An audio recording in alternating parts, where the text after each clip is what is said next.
Listo, volvemos. Entonces, ahora sí, ¿cómo es lo de las vacunas, John Byron?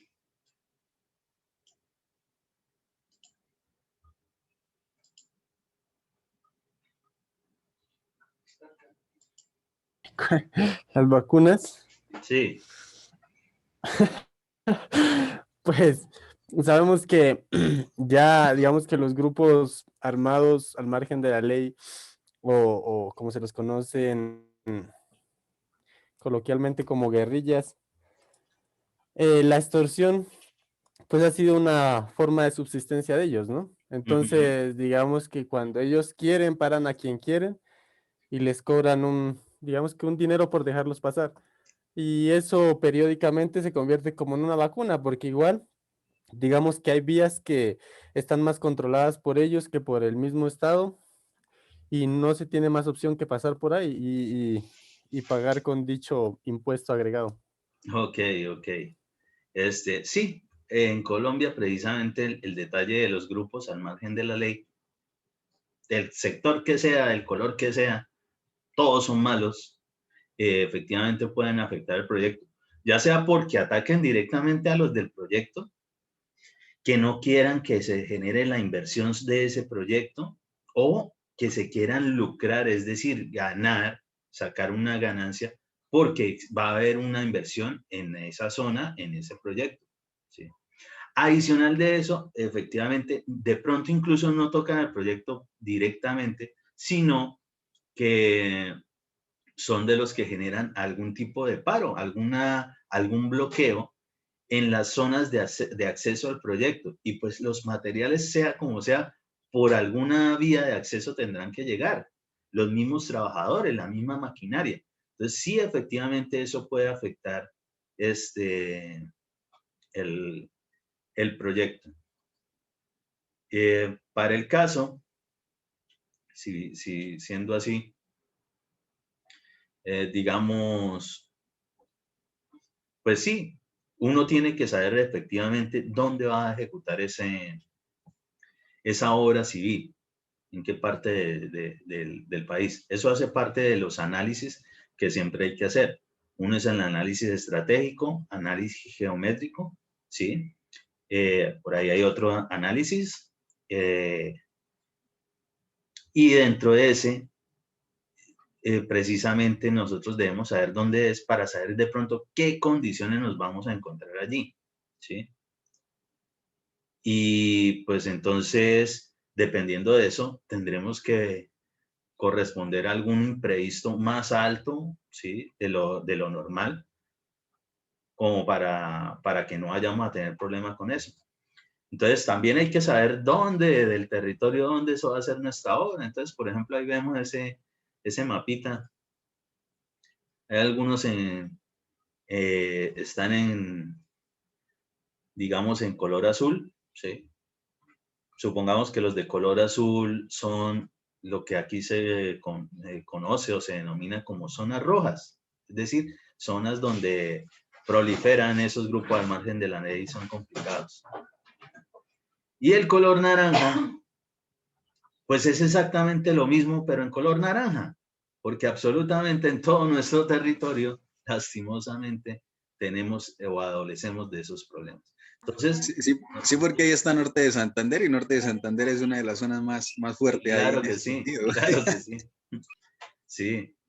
Sí, no, absolutamente todo. Esto no lo encontramos, pues, lastimadamente en todo el territorio y, pues, eventualmente, pues, a todos nos toca aprender a solventar o lidiar esos inconvenientes que nos puedan presentar. Pues eso es digamos, muy de nuestro país. Digamos que por fuera no es que se presenten ese tipo de situaciones. En cambio, el orden de catástrofes naturales sí se puede presentar absolutamente en cualquier parte del mundo. Pero hay que saberlo, hay que hacer ese tipo de análisis, sí. Análisis geométrico, análisis estratégico, sí. Lo que es el análisis del entorno como tal.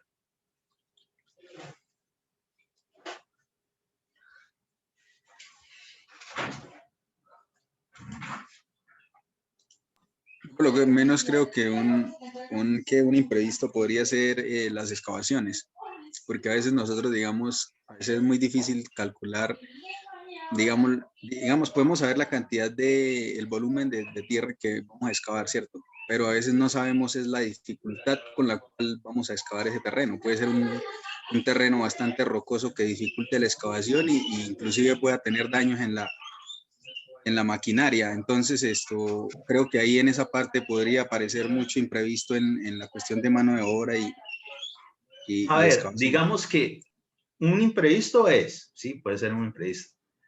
¿Qué?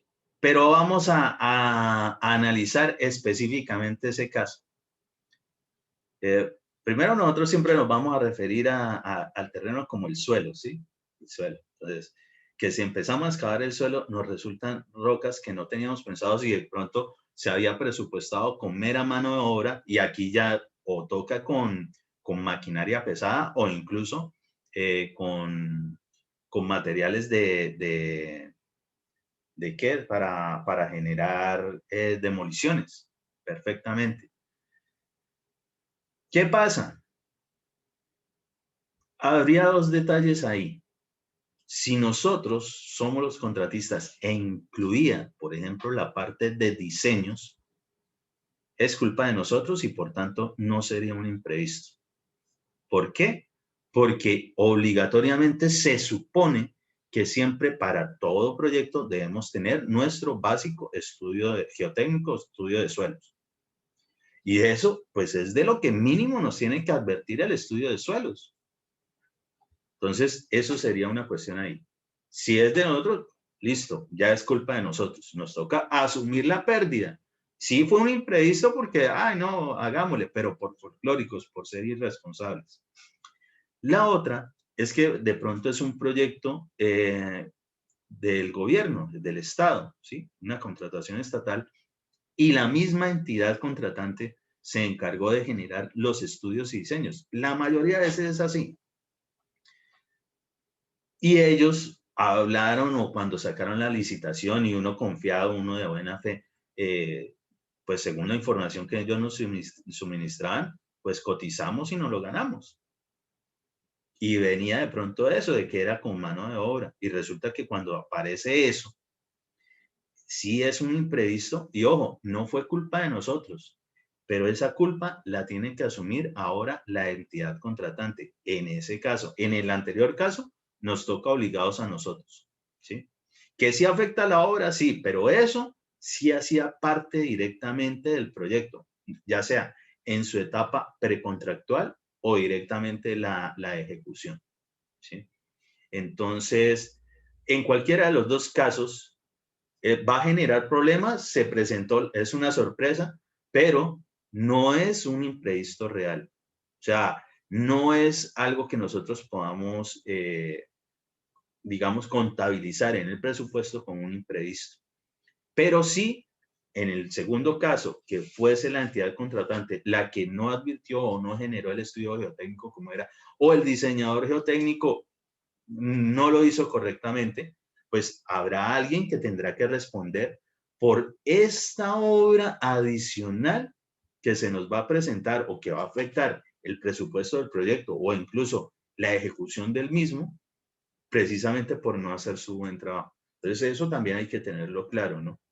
Si es derivado de algún error, y, por ejemplo, que nos contrataron para hacer las cantidades de obra del proyecto y se nos olvidó meter, digamos, era una edificación de 5 pisos para un mega hospital y se nos olvidó meter la cantidad de obra correspondiente a concreto de columnas, ¿sí? Que al momento de cuantificar, uy, no, pero aquí falta gente. Eso no es un error de imprevisto. Que sí, que embarrada, no, es una sorpresa, es un imprevisto directo de nosotros, pero no es uno contabilizado como imprevisto para el proyecto, ¿sí? Por tanto, el error o pérdida que se genere ahí cuando es culpa interna de los del proyecto, la tienen que asumir los del proyecto de una vez, ¿sí? No corresponde al valor que se le coloque allá en el presupuesto. ¿Se entiende eso? Ingeniero, ¿sí? sí, esto con respecto, digamos que en dado caso que los imprevistos superen, digamos que lo presupuestado por nosotros por alguna razón, eh, uno puede, la opción de renovar el presupuesto siempre estará abierta, ¿no? Igual, bueno, siempre y cuando uno pueda demostrar que el imprevisto superó dicho porcentaje. Eso primero es muy complicado. Eso, normalmente los precios se pactan inicialmente y deben mantenerse durante el proyecto. Son pocos los proyectos en los cuales sí se puede generar un reajuste de precios por alguna situación. Digamos, una situación podría ser una alza excesiva y que, o sea, nadie se puede imaginar respecto del cemento. ¿Por qué? Puede ser que haya subido la gasolina a nivel mundial, petróleo tuvo una pérdida, una baja, sube la gasolina, por lo tanto sube el transporte, por tanto sube cualquier desplazamiento de materiales, en especial los de construcción, pues en el caso de lo que nos compete. Entonces, tal vez pasó de un precio de, supongamos una paca de cemento, voy a decir un precio absurdo, de 22.500 pesos a 58.000. Es obvio que, como nosotros habíamos presupuestado con los precios básicos normales, para eso teníamos un listado de precios básicos y por eso es bueno tenerlo. Y ahora se disparó de un momento a otro y esto sí era un problema. Eso sí se puede considerar como un imprevisto porque no fue directamente el proyecto y sí nos afecta. Y eventualmente sobre eso se podría estar solicitando algo que se denomina reajuste de precios. Pero eso es un proceso bastante complicado. Sí, por ejemplo, digamos que un atentado o algo así, o ¿no? Sí, o No sea, daría para un reajuste. Sí. podría ser, pero eso sí ya requiere como un análisis muy particular de la situación y de pronto qué tipo de gestión se pueda desarrollar sobre eso. Lo que sí es que hay que tener en cuenta es, y ya por lo menos sí se nota que ya captaron muy bien el concepto de cuando es un imprevisto, que sí hace referencia a una afectación externa del proyecto y lo que sí tiene que ver directamente con culpables dentro del proyecto. Entonces, esa es la diferencia. El que se puede cobrar según lo que se pone allá es todo aquello que sí sea externo y que nos afecte. Pero todo lo que sea culpa de los directamente vinculados en el proyecto no se puede cobrar y es una pérdida para el proyecto como tal o para el contratista realmente. Sí, el proyecto igual hay que hacerlo. Es una pérdida para el contratista y le toca asumirlo. ¿Listo?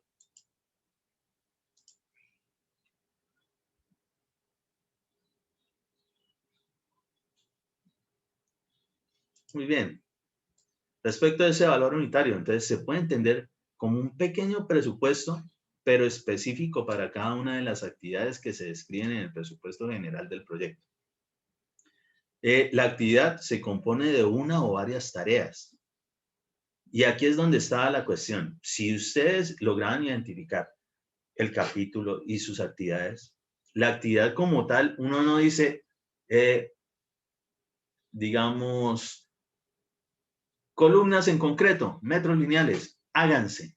No, para poder generar que a la final uno pueda solamente medir metros lineales de columnas, tuvo que haber realizado un poco de tareas, figurar refuerzo, formaletear, aplomar, colocar retranques, volver a aplomar, generar la mezcla de concreto, fundir, curar, y ahí sí, desformaletear, en fin, son muchos procesos, muchas tareas. Dentro de esas tareas, de pronto para lo que era la formaleta, que es el molde que se le da a algo, ¿sí? Eso es para nosotros el concepto de una formaleta, ¿sí? Formaletear. De pronto la realizamos en el sitio de la obra con materiales como por ejemplo madera y listones. Entonces, pues, ¿qué requieren madera y listones? Como lo pudimos haber comprado, mandado a hacer a la medida, sea como sea, nos toca armarlo, nos toca organizarlo justo donde es. Él no aparece mágicamente. Entonces, eso es una tarea armado si es que no lo compramos hecho.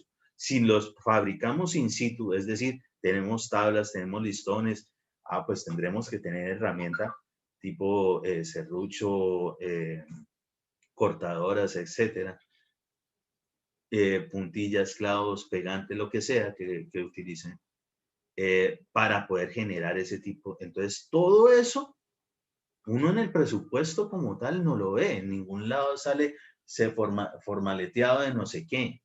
Formaleteado de columnas con madera o formaleteado de columnas con formaleta metálica, qué sé yo, cosas como esas. En el presupuesto no se ve. Se ve solamente la actividad, columnas, metros lineales. Tanto. Pero al momento de las tareas, esas tareas sí hay que tenerlas en cuenta y sí se van a ver reflejadas en dónde, en el análisis de precios unitarios.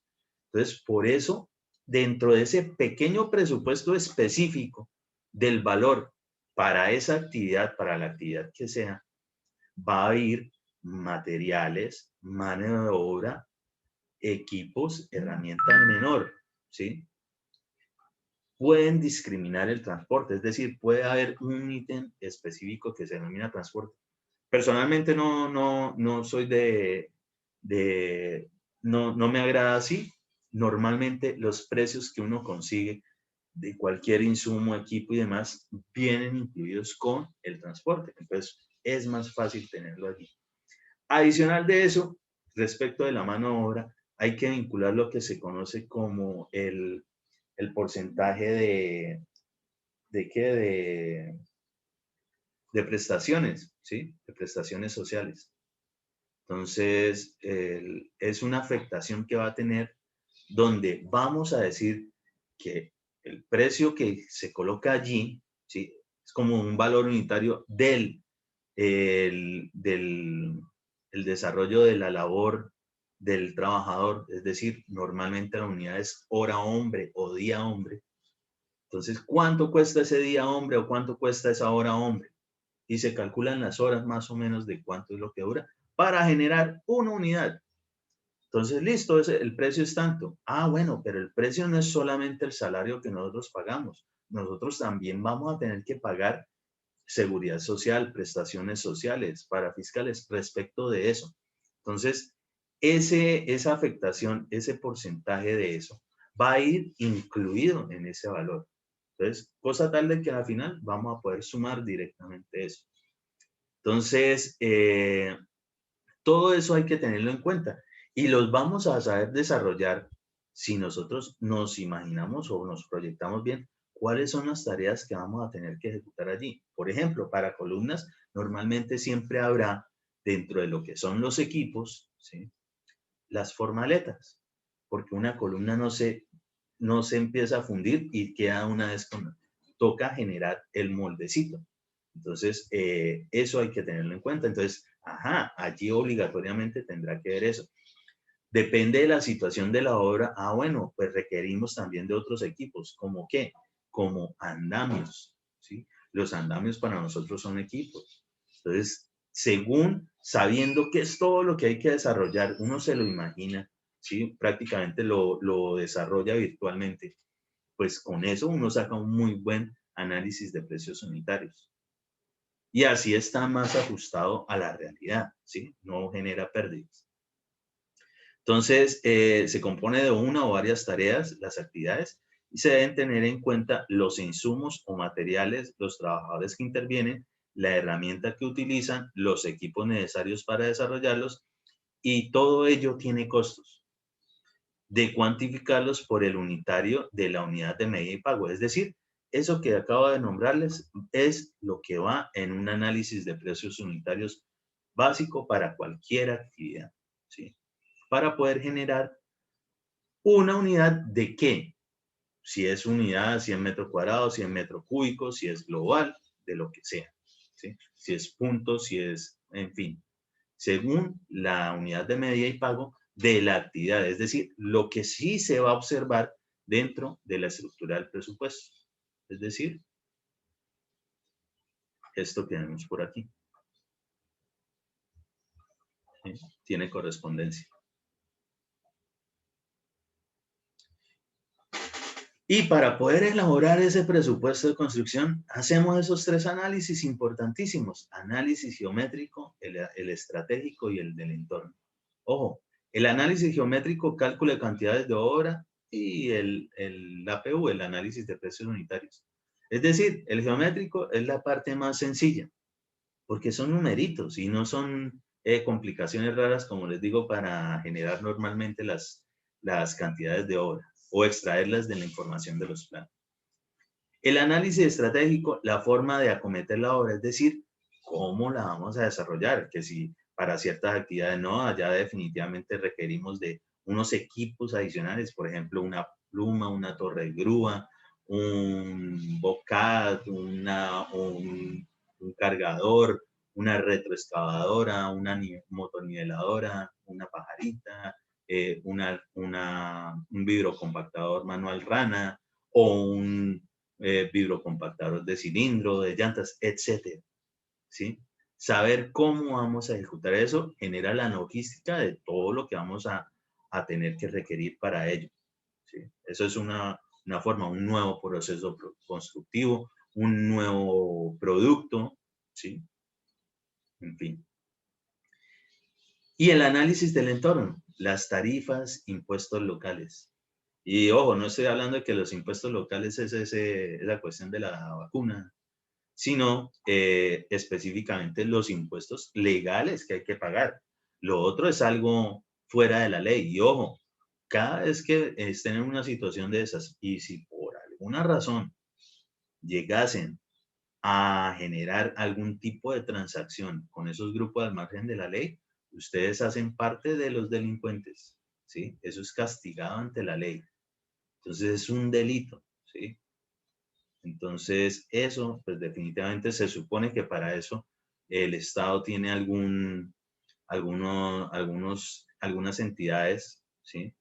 Que nos protegen de eso. Por eso entonces de una vez una denuncia ante la policía, SIJIN, fiscalía, ejército, lo que sea, advirtiendo el problema a la entidad contratante o al cliente que nos haya contratado, advertir el problema, ¿sí? Ya lo otro es una cuestión totalmente ilegal. Entonces, dentro del marco legal, hablamos de impuestos locales, tarifas, de lo que sí hay que pagar, ¿sí? De lo que sí es verdad, de lo que sí se va a ver reflejado en algún momento en más obras, más proyectos, más mejora de la infraestructura del país.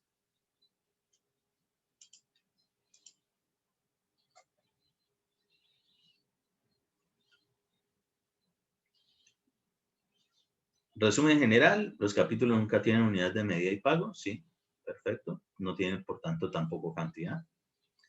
Estudios previos y diseños, sería como esa parte antes de meternos en forma con la construcción. Es decir, obligatoriamente debemos tenerlo. Licencia de construcción, la mayoría de las veces no hace parte del presupuesto general de obra, ¿sí? Es algo, un pago adicional, una cuestión adicional de lo que es digamos, el desarrollo del proyecto en sí, de la parte presupuestal. Pero sí se requieren para poder cuantificar y desarrollar el presupuesto, ¿sí? Lo que son los estudios previos, diseños y demás. Por ejemplo, lo que tiene que ver con preliminares, adecuaciones del terreno, está la localización y replanteo, que es ubicar el lote e identificar las condiciones geométricas del mismo respecto de los planos de diseño, con o sin equipos especializados, ¿sí? Topografía o georreferenciación. Lo que ya habíamos hablado hace ratico, y normalmente es por áreas, es decir, o metros cuadrados o hectáreas si son zonas muy grandes. Tenemos también actividades que se denominan, por ejemplo, descapote, eliminar la capa vegetal de la zona a construir. Normalmente, si es un proyecto nuevo, seguro que habrá que hacer algo de descapote, normalmente. También es por área, metros cuadrados o hectáreas según la extensión. Movimiento de tierras hace referencia a las excavaciones, ¿sí? lo que son los cortes o rellenos o cortes y terraplenes, ¿sí? Es decir, ¿cómo hacemos para que, según la topografía, no importa cómo sea, nosotros siempre vamos a referenciar respecto de medidas relativamente rectas? Es decir, sacamos niveles. Niveles es digamos, un plano y respecto de él vamos generando niveles de manera positiva por encima o de manera negativa por debajo. Así. Entonces, para poder llegar a eso, de pronto tenemos que rellenar el terreno o tenemos que quitar mucho terreno. Lo típico del movimiento de tierra. El movimiento de tierra se va a presentar siempre en vías, que es donde uno de pronto más entiende de pronto esa parte cuando está en la cuestiones de cortes de secciones de chaflanes, ¿sí? Cómo entre unas y otras se genera algún tipo de fórmulas, depende del tipo de volumen que se esté generando, que el prismatoide, que no sé, bueno, en fin. Y pues se logra determinar para poder llegar a una sola medida, a una sola rasante, a un solo nivel. Eso mismo es para cualquier tipo de proyecto. Lo que es el campamento, entonces, zona adecuada para guardar algunos materiales y realizar cálculos in situ. Puede ser unidad o global. Entonces, aquí viene donde puede ser cualquiera de esas según las condiciones de lo que estemos presentando o lo que nos está exigiendo la entidad contratante. Ojo, el campamento no hay necesidad de pronto de hacerlo absolutamente en todos los proyectos. ¿Sí? En todos los proyectos no hay que hacer campamento, no necesariamente. Si es un proyecto nuevo totalmente, donde no hay nada por allí, sí, o sea, vamos a iniciar, seguramente sí nos toca obligados, o sea, le ponemos sentido común, le ponemos lógica. No, pues vamos a necesitar algún sitio como para guardar ciertos materiales que no pueden quedar simplemente a la intemperie. Además, nosotros pues necesitamos nuestro espacio para poder utilizar algún tipo de equipo de cómputo y demás, revisión de algo, incluso la lectura de planos, ¿sí? Que si empieza a llover, tengamos donde guarecernos mientras tanto. Pero si es de pronto una remodelación, donde ya existe algo de obra existente, un poco de infraestructura. Así nosotros vayamos a demoler casi todo y hacer algo nuevo, nosotros podemos adecuar algo de eso que ya está como campamento. Entonces, no, en ese caso no habría que construirlo, ¿sí? Edificarlo. Simplemente es una adecuación. Es decir, cuando estén entrando los materiales, no, vamos a coger tal pieza, esa no la demolemos y allá simplemente ese va a ser nuestro campamento. Entonces, hay que tener en cuenta las condiciones del mismo proyecto que hay o que no que hacer respecto de las actividades para generar los capítulos.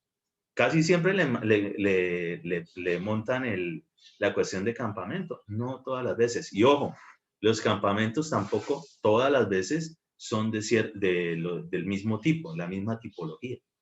Hay campamentos que son muy, muy básicos, simplemente cercos de madera y rodeados ya sea por zinc o tablones de madera, y eso sí, una pequeña cubiertica, lo más simple que hay. Puede ser más elaborada, puede ser incluso en mampostería, es decir, una pequeña habitación, una pequeña casita. Puede ser en otros materiales, por ejemplo, es muy utilizado desde hace algunos años reciclar lo que son los containers, los contenedores con los que trabajan todas las cuestiones de importaciones, exportaciones de tipo marítimo, ¿sí? Son unos elementos metálicos de buena resistencia, muy buenos. Y después de un tiempo, pues ya no sirven para esa actividad, pero sí se pueden retomar y utilizarlos para esto. Son muy utilizados ahora. Entonces, eso puede ser respecto de la parte del campamento. Que sí hay que sacar las cuentas de qué es lo que le vamos a meter para saber de verdad cuánto nos cuesta, claro que sí. Pero entonces eso, el campamento como tiene tantas actividades diferentes, por ejemplo, va a tener de pronto muros, va a tener cubierta, va a tener, bueno, en fin, lo que sea que se le coloque. De pronto típico algunas instalaciones eléctricas. Entonces, para no generar como un presupuesto tan largo de algo que es apenas un componente de verdad de la construcción que vamos a desarrollar, entonces lo colocamos todo por unidad o global. Es decir, sacamos esto nos cuesta hacer ese campamento de estas características con estos materiales, equipos y demás, tanto. Y eso es lo que le metemos, unidad o global con tal precio, y el campamento incluye o se compone de. Entonces ahí usted escribe muros en madera o muros en zinc, o, ¿sí? Eso es lo que habría que hacer en ese caso. Entramos a lo que tiene que ver precisamente con esa primera parte de los preliminares, y ahora sí vamos a empezar a construir nuestra casita en forma. Es decir, vamos a empezar con eso que ya ustedes entienden de localización y replanteo. Fácil de entender desde que ustedes vieron topografía, ¿sí? Normalmente uno utiliza topografía para localización y replanteo, pero allí en algún momento podemos hacer uso de lo que es la regla 345. Entonces, ¿qué hacemos en una localización y replanteo? Empezar a trasladar ciertas condiciones de los planos a la realidad, al sitio ahora sí, para poder, digamos, escalar, es decir, transmitir eso que está en un papelito a las condiciones naturales donde se va a emplazar o a colocar el proyecto o se va a edificar. Ya se va a acabar esta sesión. Ya les envío el nuevo link para lo que nos queda de clase. Listo.